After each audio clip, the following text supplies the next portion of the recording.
میں نے پچھلے 2 مہینوں میں ملک کے مختلف شہروں میں جن اجتماعات سے کانفرنسوں سے خطاب کیا، ان میں اسلام آباد بھی ہے، ان میں خیبر پختونخوا کے شہر بھی ہیں، ان میں اور شہر ملک کے جتنے ہیں میں جاتا ہوں، میں نے بار بار ایک جملہ دہرایا،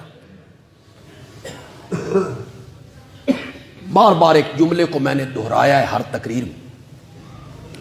مجھے نہیں پتا تھا کہ اس جملے میں اتنی سپرٹ بھری ہوئی ہے کہ اس کی جلن جہلم تک پہنچ جائے، میرے علم میں نہیں تھا کہ جلن وہاں محسوس ہوگی۔ اسی جملے کو بنیاد بنا کے جیلم کے مرزا نے میرے خلاف ایک کلپ وائرل کی، جس میں سب سے پہلے اس نے کہا کہ میں اس عالم کا نام نہیں لوں گا کہ میرے پائے کا نہیں، لیکن اس کے ساتھ اس نے یہ مانا کہ اپنا طبقہ اور اس کا اپنا مسلک جو ہے اس میں وہ ٹاپ پر ہے، اپنے مسلک میں اپنے طبقے میں وہ اس وقت ٹاپ پر ہے، لیکن میں اس کا نام نہیں۔ پھر میرا کلپ چلا دیا کہ خود دیکھ لو کہ کون ہے۔ پھر اس نے میرا کلپ چلا دیا، وہی کلپ جس میں میں نے وہ بات کہی تھی۔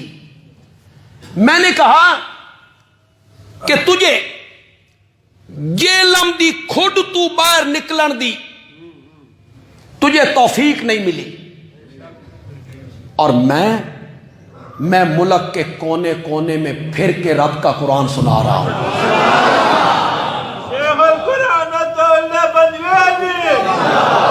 وہ جملہ اللہ دی قسم لگیا ٹھک کر کے،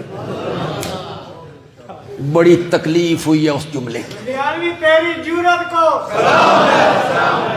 اتنے جرت شرت والی گل کو نہیں، اتنے علم دی گل، علم دی گل ہے۔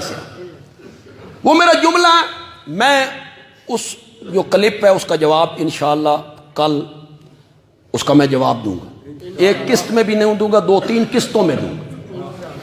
میں بتاؤں گا کہ یہ شخص قرآن سے کتنا جاہل ہے، اسے مس بھی نہیں قرآن سے، روایات میں کھویا رہتا ہے نا، روایات میں تحقیق کرتا رہتا ہے، کھویا رہتا ہے، قرآن کے ساتھ اس کا کوئی تعلق نہیں، جہالت، نرا جاہل ہے۔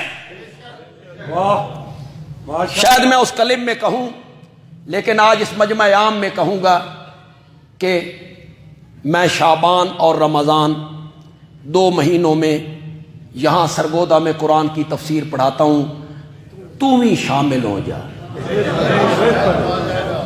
پڑھ لے ساڈے کول قرآن، ہم تجھے بتائیں قرآن کیا ہوتا ہے۔ تو قرآن میں تحریف کرتا ہے، قرآن میں جن آیتوں میں منافقین کا ذکر ہے وہ صحابہ پہ فٹ کرتا ہے۔ وَمِنْ أَهْلِ الْمَدِينَةِ مَرَضُوا عَلَى النِّفَاقِ، وہ کہتا ہے صحابہ کی ایک قسم یہ بھی ہے، اِنَّا لِلَّهِ وَإِنَّا إِلَيْهِ۔ تو صحابہ پہ تنقید کرتے کرتے یہاں تک جا پہنچا۔ وَمِنْ أَهْلِ الْمَدِينَةِ مَرَضُوا عَلَى النِّفَاقِ، مدینے میں کچھ لوگ ہیں جو نفاق پر چل رہے ہیں، صحابہ کی ایک قسم یہ بھی ہے۔ جملہ جو میں نے بار بار دہرایا، جس کی تکلیف ہوئی، وہ جملہ یہ تھا کہ صحابہ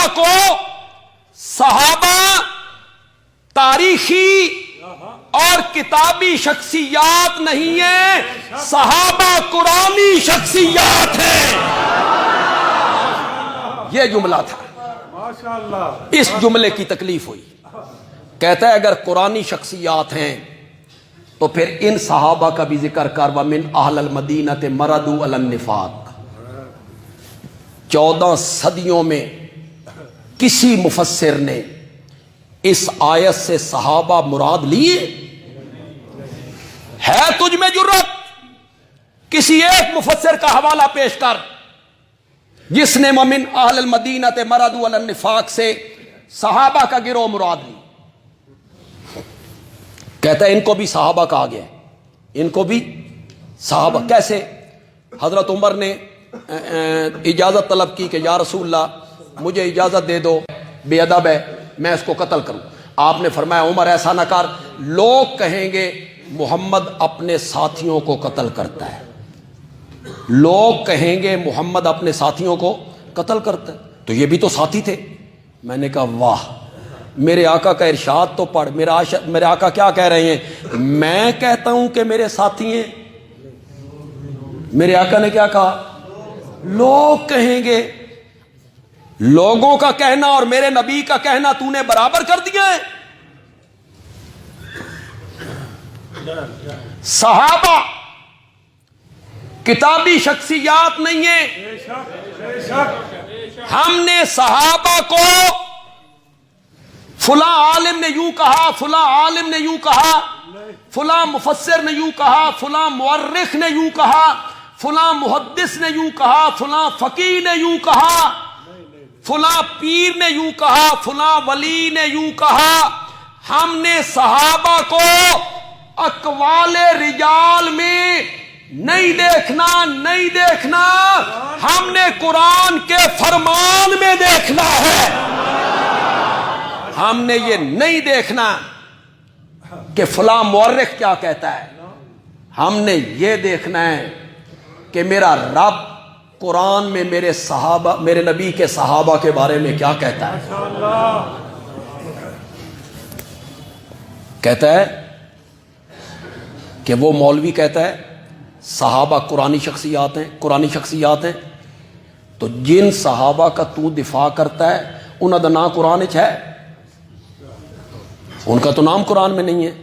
میں نے کہا صرف حضرت زید کو چھوڑ کر 1,00,000 سے زائد صحابہ ہوئے ہیں, دوسروں کا نام قرآن میں ہے. چلو حضرت معاویہ کا نہیں, عمر بن العاص کا نہیں, مغیرہ بن شعبہ کا نہیں, جن کا ہم دفاع کرتے ہیں. تو بول حضرت حسین کا ہے, حضرت علی کا ہے, حضرت صدیق اکبر کا, حضرت فاروق اعظم کا, عثمان ذو النورین کا, طلحہ و زبیر کا. کیسی بودی باتیں کرتا ہے کہ جن کا تم دفاع کرتے ہو ان کا کوئی قرآن میں ذکر ہے؟ قرآن میں تو دوسرے صحابہ کا بھی ذکر نہیں. زید کا بھی ذکر جو کیا ہے نا, اس ساڈے کول پڑھ. زید کا جو قرآن نے ذکر کیا نام لے کر, فلما قضا زید, واہ صرف زید ہے. قرآن نے ان کا نام لیا, نام لی. کیوں نام لیا؟ یہ کہلاتے تھے زید ابن محمد. کیا کہلاتے تھے؟ اللہ نے وحی اتاری, آیت اتاری, میرا نبی تم مردوں میں سے کسی کا باپ نہیں ہے. آج کے بعد کوئی زید ابن محمد, زید ابن محمد نہ کہے, ان کو والد سے پکارو زید ابن حارثہ. زید ابن محمد کوئی نہ کہے. حضرت زید کو تھوڑی سی تکلیف ہوئی, میرے نام کے ساتھ نبی پاک کا نام آتا تھا, وہ ہٹ گیا ہے. اللہ نے فرمایا فکر نہ کر, میں تیرا نام ایسی کتاب درج کر دیاں گا قیامت کی صبح تک پڑھا جاتا رہے گا. وہاں سورۃ احزاب میں ان کا نام ذکر کر دیا, فلما قضا زید.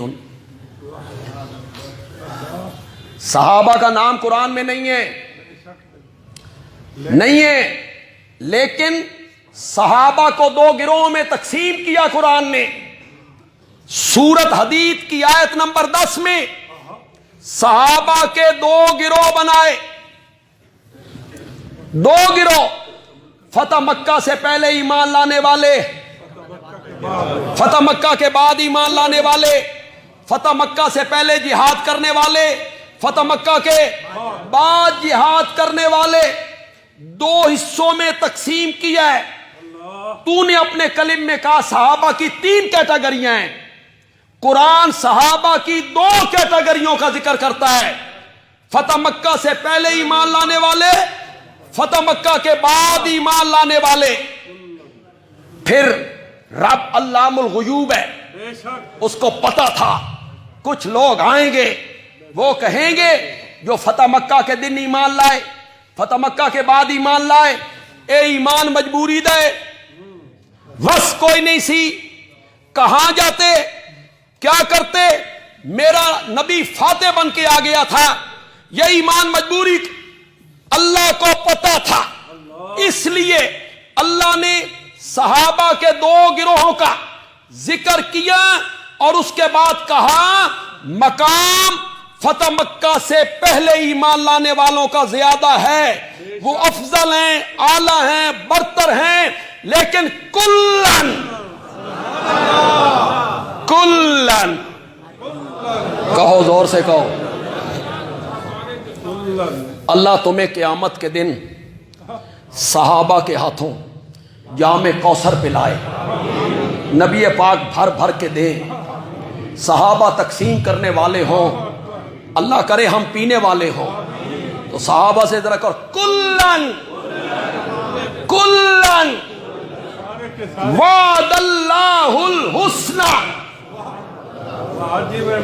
جن فتح مکہ سے پہلے ایمان لانے والے ہوں یا فتح مکہ کے بعد ایمان لانے والے ہوں، پہلوں کا مقام اعلیٰ ہے، افضل ہے، لیکن جنت کا وعدہ میں نے سب سے کر لیا ہے، کلن، کہو یار، کلن وعد اللہ الحسنی۔ تو یہاں وَمِنْ أَهْلِ الْمَدِينَةِ مَرَدُوا عَلَى النِّفَاقِ اس کو صحابہ پہ فٹ کرتا ہے، یہ بھی صحابہ کا ایک گروہ تھا، اس میں منافقوں کا ذکر ہے، میں اپنے کلم میں اس کا تفصیلی ذکر کروں گا، آپ اس کا انتظار کریں، میں ان تینوں آیتوں کا تفصیل کے ساتھ ذکر کروں گا۔